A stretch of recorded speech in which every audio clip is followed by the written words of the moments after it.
All right, welcome back. Uh, yeah, dealing with all sorts of things in here, but here's me fighting Oceanid as a backdrop. Today, I actually want to talk about something kind of important, and that is what kind of goals am I looking for when I made this?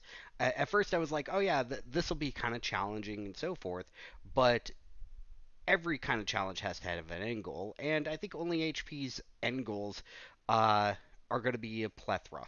And I did make a list, and I just wanted to bring it forth while I fight Oceanid here. Um, so goal number one is, and this is the one that I thought was the most important, it is defeating Euthymia. Okay, which means I have to defeat Makoto. I thought that this goal was going to be kind of nice and easy and something not too difficult to obtain. I think that this is like the most primary goal because Makoto is technically the strongest and latest world or not world boss, weekly boss to fight. So I think that's the important part there. Then I set a few other goals that will make this a little bit more interesting. One, uh, so my second goal is going to be collecting all the oculi.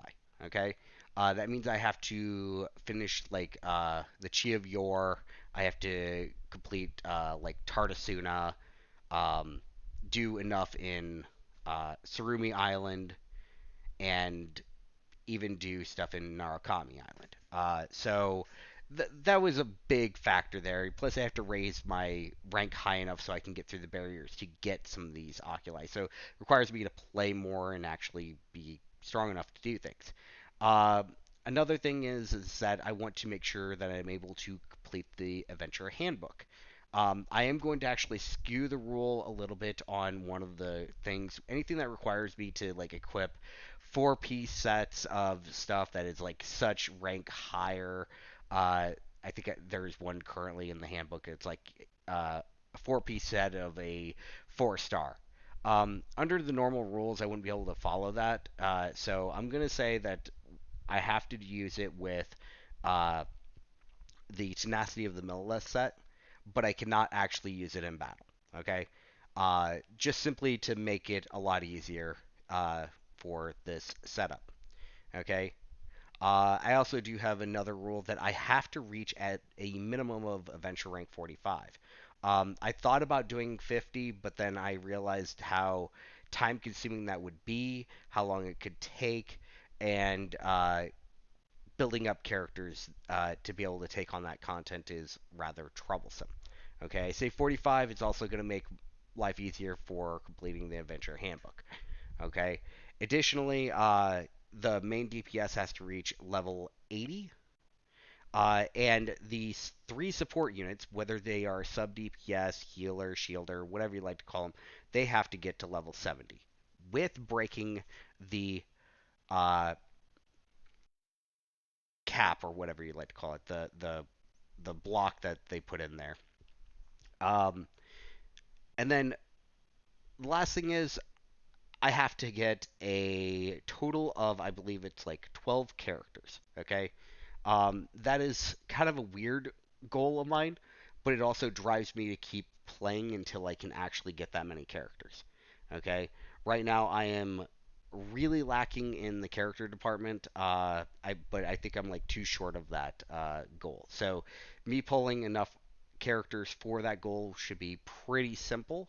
Now, why do I want these plethora of goals? It keeps me kind of getting through the content. Um, I also thought about putting in the rule of clearing out all of the story quests, but I don't think that's really necessary because they don't really add too much to the challenge. So Euthymia is definitely the one that's gonna have to be done. That means I have to complete both of the Raiden story quests. Um, that's not to say I can't do other quests. It's just that that is the goal. Okay. So with all that said, I think that those are pretty clear cut goals, uh, but they do require a lot of grinding and a proper use of resin, um, which means they can't be done in just like 1 or 2 days. They're going to take time. All right. So that being the case, that's going to be the most challenging part. The other part that I must make note on doing the euthymia, it has to be at what my current world level should be. Okay, and you're probably going to see here in a moment that I'm going to lower my world level simply because I'm getting my ass handed to me, as you kind of see on screen. I'm not doing so hot. Oceanid is actually a key part of building up a few characters, and in particular is needed for Yelan. And I thought that was a real big deal. That's why I lowered the world level and until I'm able to actually deal with it. So Euthymia must be completed at uh, the rank that it should be. So when I hit 45, I'm not going to actually ascend or anything like that. I'm just going to sit there at 45, and we're just going to go ahead and build up the characters so that they can actually take on the content. Okay? But that being said, I think that's going to be like the biggest driving part there. Just watching me getting my ass handed to me by Ocean is just hilarious. So, um, and I'm sorry, like I'm doing this voiceover because got sick while I was like recording, and so I more or less muted myself, and so I decided to like just you know record over it later on when I got a bit better. So that's what this is. So me more or less struggling against Ocean, it is laughable. Uh, yeah, these birds hit like a truck.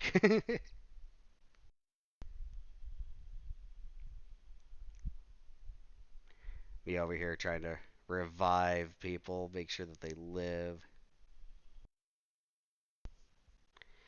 And hopefully the rest of the video won't be too bad. And I'm going to make some remarks about some of the things that did happen um, and how I dealt with them. The video isn't meant to be super long, but it is several days worth of me more or less being down and out and trying to play a little bit what I can on those days.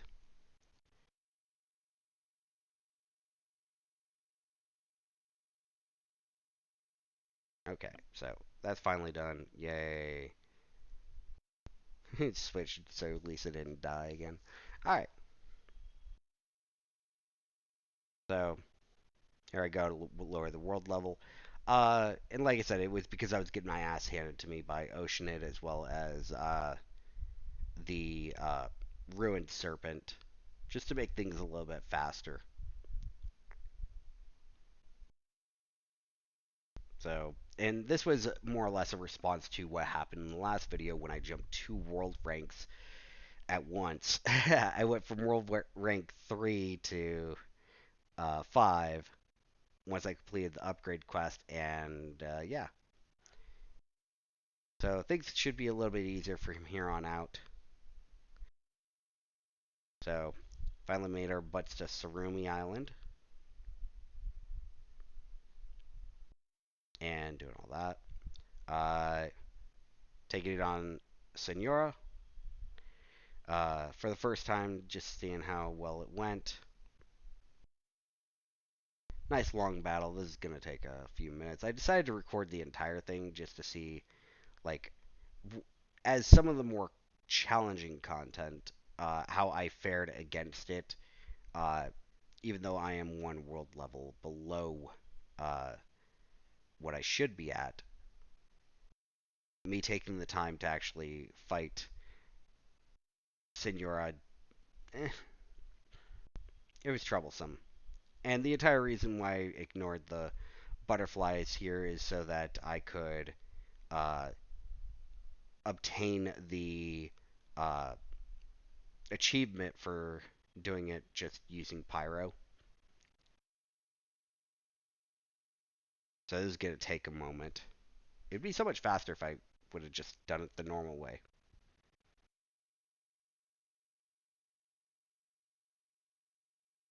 So taking down this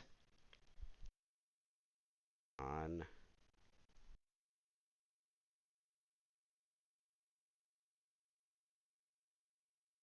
all the while trying to keep my character's temperature up and not die.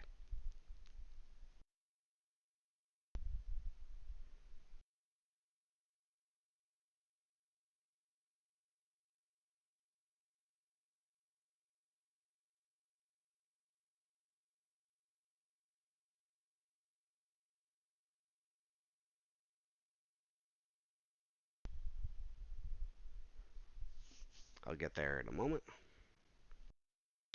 It just takes a little while. I don't actually recommend doing this every time. In fact, once you've done it once, I don't recommend doing it ever again. The butterflies are so much faster, and if you're playing in co-op, it's so much quicker. Though co-op is an entire different monster for that exact reason, though.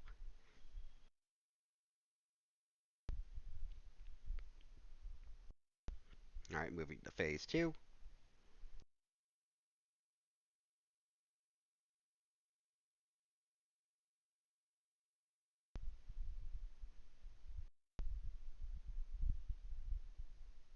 And so,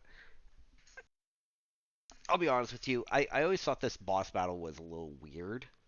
That it took different sides of the same, like, character and gave us different forms rather than combining them. They were two, like, really, like, opposite sides.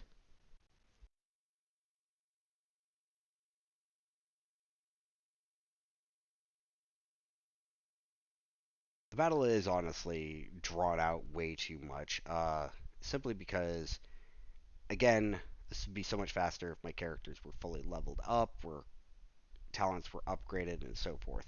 And that was one of the big things that I decided to go against was I didn't really care about uh, upgrading any talents. Like I think I upgraded a few to like level two, maybe three, at this point, and I don't really have any intention of maxing out any characters for their talents or setting a goal to reach so high with any of the talents. I also didn't put a restriction or an access for uh, weapons for that reason too.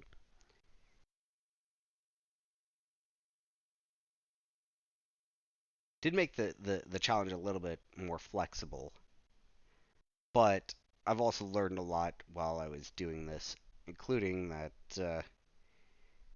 you could still play the game entirely with, well, not optimized stats by any means. Now, can you clear the Spiral Abyss like that? I don't think so.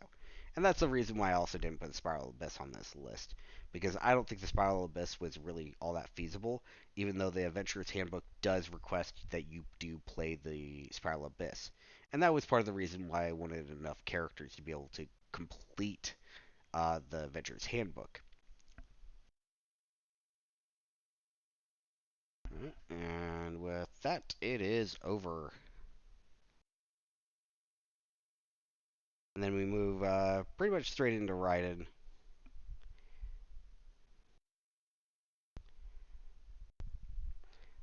This is the rematch, not the first instance. She got me good here with shutting down my skills and burst, but luckily for me, having a ton of HP really does pay off.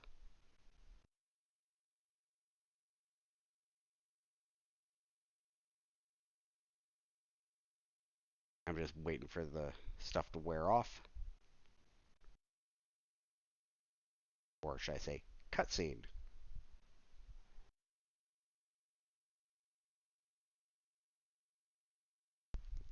I always thought it was very interesting that she could turn off visions. It's like it's a light switch or something in her vicinity. And then the powered up mode.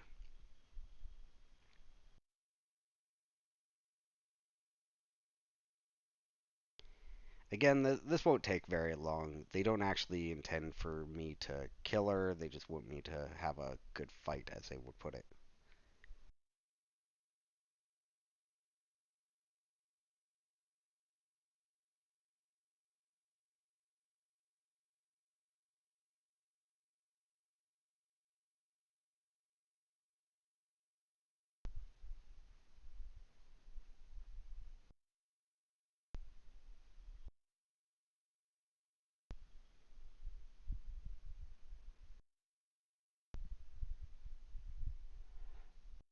Though, again, this is a level, world level below where I should be at, and that's to be expected.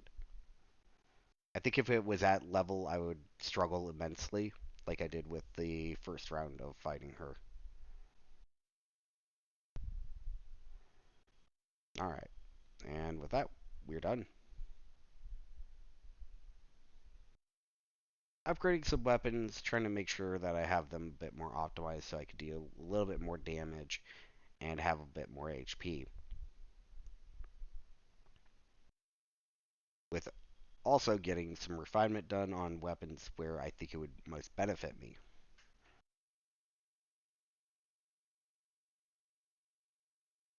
I know this isn't very exciting, but it is something that needs to be done so that I can attempt to take on the content in which I need to beat. Unfortunately, some of the content's just going to take me a while. In particular, uh, finishing up Tardasuna will take a while. Surming Island will take a while. And finally getting strong enough so I could take on uh, Euthymia is going to take a while. So here's my attempt of upgrading everything and starting on quests that take a while, but are necessary. We start off with the seal quest to purify stuff,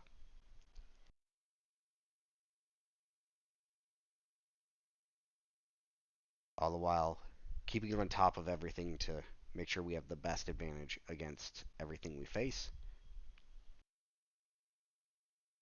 And this is a boss battle I wish we had more of. Upgrading the Pharaoh's Shadow again. And then again, we're trying to get more characters. So here we go on the standard banner. Hopefully this will be enough. We'll definitely get what we need, right? We'll finally get the character we need to add to our roster and expand our character so we could take on uh, the harder aspects of the Adventurer's Handbook.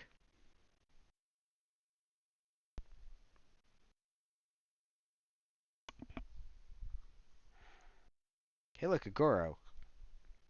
Yay. Not looking forward to that.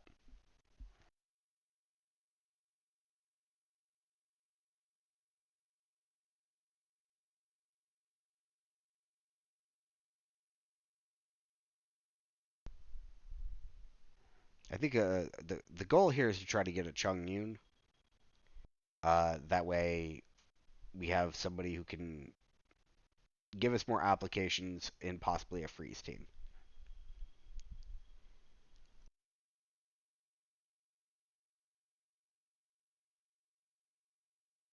And a lot of these weapons are just kind of garbage. I can't use them at all. I mean, that's for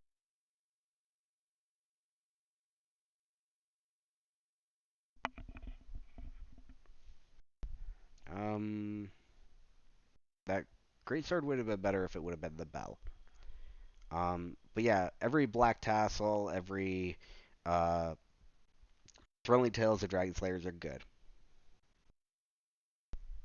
All right, over to the standard banner. We should be getting close to Petty here. I think this is going to be a 5 star. Yeah, it's a 5 star.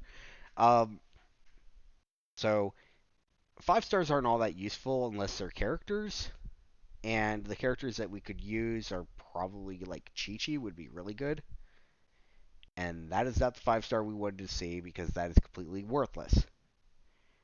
Um, I mean, yeah, Chi Chi is like the one we want. And we got another girl.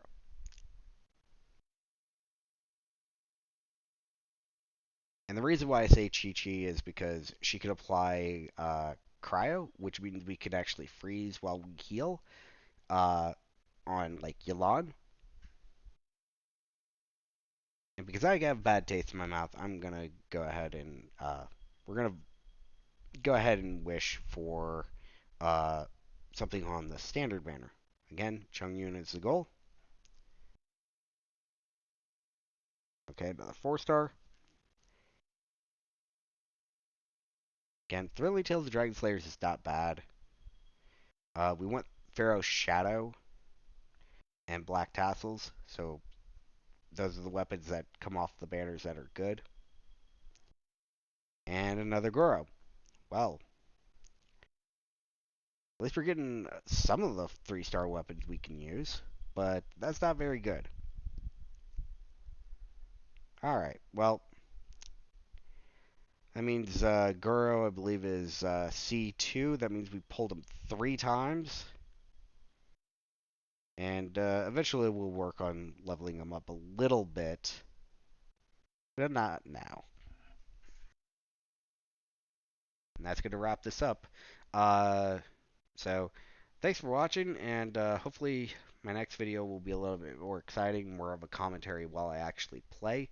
But I'm not holding my breath, and hopefully we quit pulling Goros.